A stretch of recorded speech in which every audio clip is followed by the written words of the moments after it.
Hello everyone, and welcome back to the channel.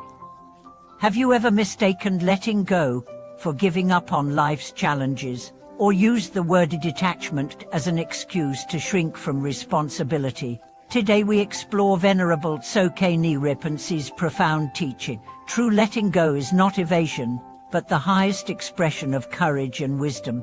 In this video, we will uncover two key insights. First, what real letting go looks like in the face of ambition and anxiety, and second, how practicing genuine release can transform work, relationships, and inner peace.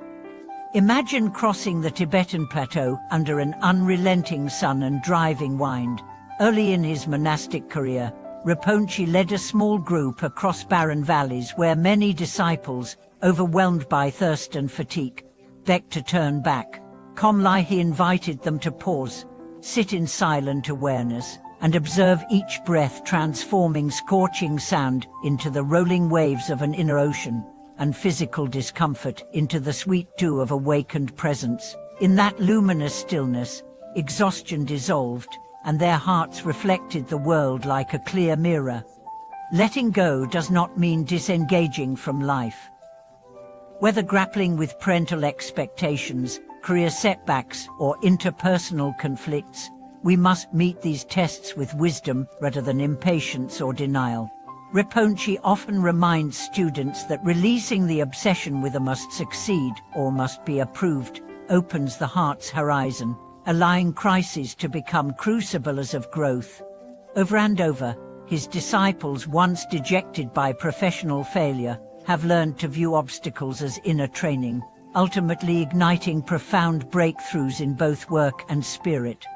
In family and love, the wisdom of release can dissolve entrenched resentment, as many couples magnify small misunderstandings into chasms of alienation. Many parents impose strict demands on their children out of fear for their future. Rinpoche counsels us to let go of attachment to outcomes and let love bloom in the present moment. He guided a couple anxious over their child's upcoming exams to set aside their fixation on grades, instead walking and reading classic texts together. The child's tension eased, the parents' anxiety softened, and true growth unfolded in that wordless companionship.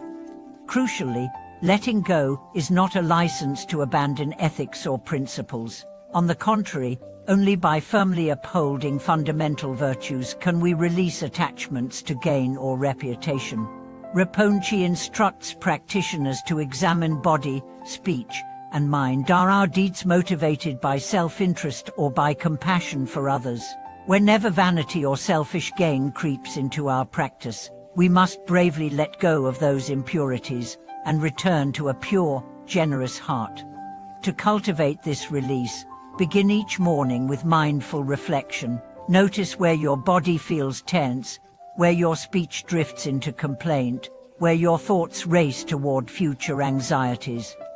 With each awareness, let go, drop the tension, suspend the complaint, return to the breath. These simple, moment-to-moment releases stoke the inner fire of wisdom, allowing every second of life to crystallize into clarity and calm.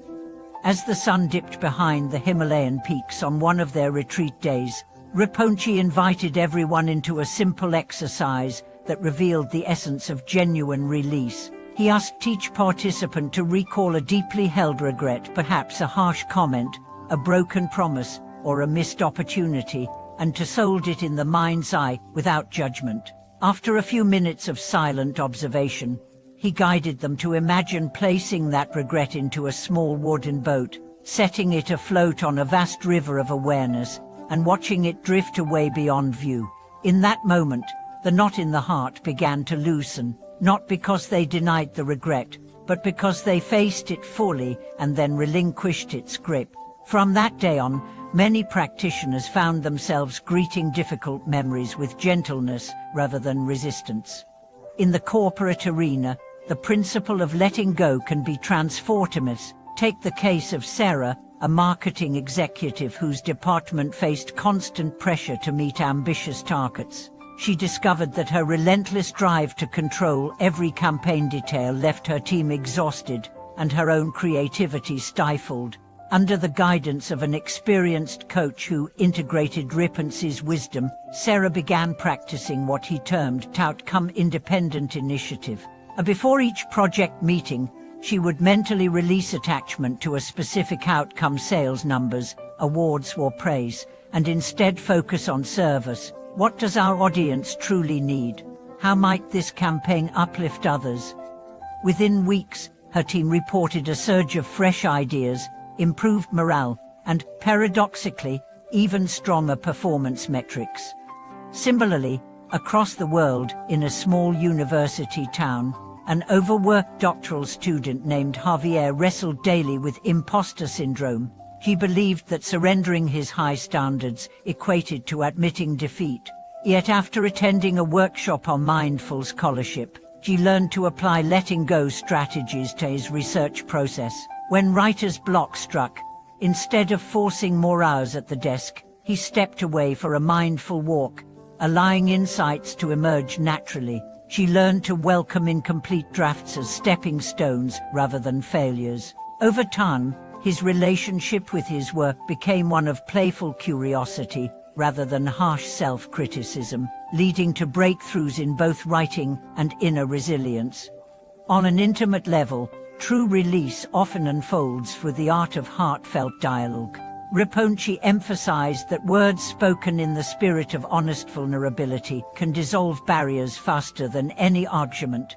In one retreat, two long-estranged sisters attended with heavy hearts, each blaming the other for past wounds.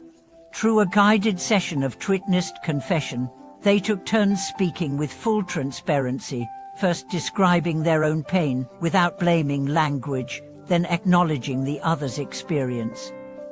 As they practiced active listening, the atmosphere shifted from defensiveness to compassionate understanding. By surrendering their fixed narratives, they discovered a shared longing for reconciliation that had been concealed by years of resentment. Even in simple daily moments, letting go can become a lived art. While washing dishes after dinner, notice the urge to rush to the next task and consciously release it, allowing each movement to be a meditation in itself. When anger flares in traffic, observe the heat rising and softly let the impulse to honk or yell pass like a cloud across the sky. These micro-practices weave together into a tapestry of ease, so that release becomes the natural rhythm of life rather than a distant ideal. Ultimately, genuine letting go is inseparable from wholehearted engagement. By relinquishing fixation on how things should be, we free ourselves to respond creatively to what actually is. Challenges become channels for insight, relationships become mirrors of mutual growth, and our own hearts expand to include both joy and sorrow. In the words of Rinpoche, to let go is not to vacate life, but to make room for its fullest potential. Thank you for watching this video. If these reflections on true release resonate with you, please share your experiences in the comments below, and don't forget to subscribe and like to support the channel. May your practice of letting go blossom into ever deeper wisdom and freedom.